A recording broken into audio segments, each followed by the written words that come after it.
he needs is love on today's episode of It's a Review series, Charlie Brown. So this one isn't too momentous. It's not even Valentine's Day themed. It's just about Charlie Brown experiencing love. So you bet your ass that today we are also going to get way too in depth about Charlie Brown's upcoming sexual future. Because hoo boy does he get into some potentially illegal red flag related stuff in this episode. Okay, it's not as bad as I'm making it out to be. He's just a little bit creepy of a stalker because this is the first time we're introduced to the little red-haired girl, the object of Charlie Brown's affection from here all the way into the 2016 movie where it was actually the main point of the movie. And it was slightly less creepy there, and I also really love that movie, so I can give it a pass.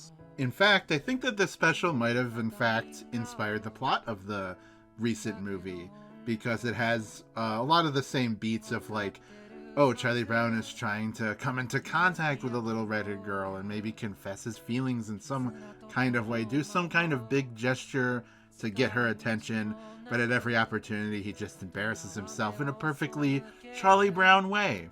That being said, unfortunately the special is more on the mildly funny side of the spectrum. Unlike a previous kind of underwhelming special with Charlie Brown All-Stars, it's not really that funny overall.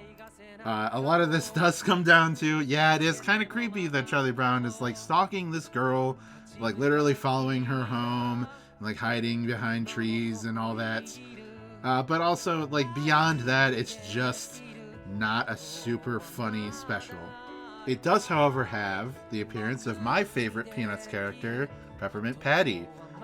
She is absolutely fantastic of a character because, one, she's really funny. Because, like, you know, Charlie Brown is, like, wants to be a cool sports guy. Like, he wants to play baseball, he wants to kick the football, he wants to skate and all that stuff. But Peppermint Patty actually is that. Like, she's the actual jock. She's the jock of this. So, points for, you know, comic in the 60s, having the girl be, like, the jock. Second, she truly is as dumb as a sack of bricks. This will be even funnier when she's, of course, paired with Marcy later on, who is smart, though not like the more stereotypical nerd. She's like, I don't know, Marcy's weird. We'll get to her when she shows up. But she's also bizarre of a character, and I love her as well. While nothing in the specials really goes super deep into like the very specific reasons that I think Peppermint Patty is a really great character, it does have a lot of comedy involving her, and that's great. That's what these specials are usually the best at as far as translating strip to screen, is maybe it won't capture the same ennui that the strips capture, but I'm not so pretentious that I think that that's the only valuable thing from Peanuts. Obviously, it's a comic strip that's funny. And like I said, this special is only kind of funny.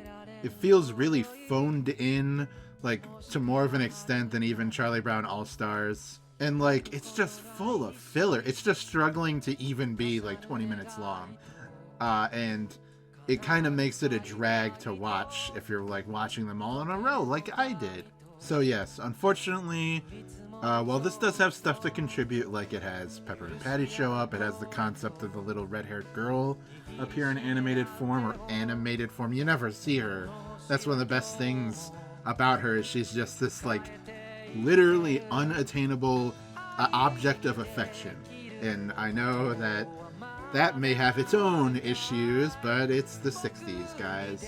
Though I wasn't as upset as I thought I would be about her actually getting a real character design in the recent movie. Oh right, it also does have, I believe, the first scene of them in school. So that means that this is the first time we hear adults talk. So we get the classic trombone, wah-wah, you know, that whole thing. Story for that's pretty simple. Charles Schultz didn't really want to show parents, and like parents had, or adults in general, hadn't really been ever a part of the comic strips, but there needs to be scenes with them. It can't just be complete silence like it was in a purely visual medium like the comic strips were. So there needed to be some audio feedback. You got Vince Giraldi to get a guy who apparently is lost to time now to play a trombone sound, and he's like, that's perfect, that's hilarious, we'll just use that forever now. And you know what?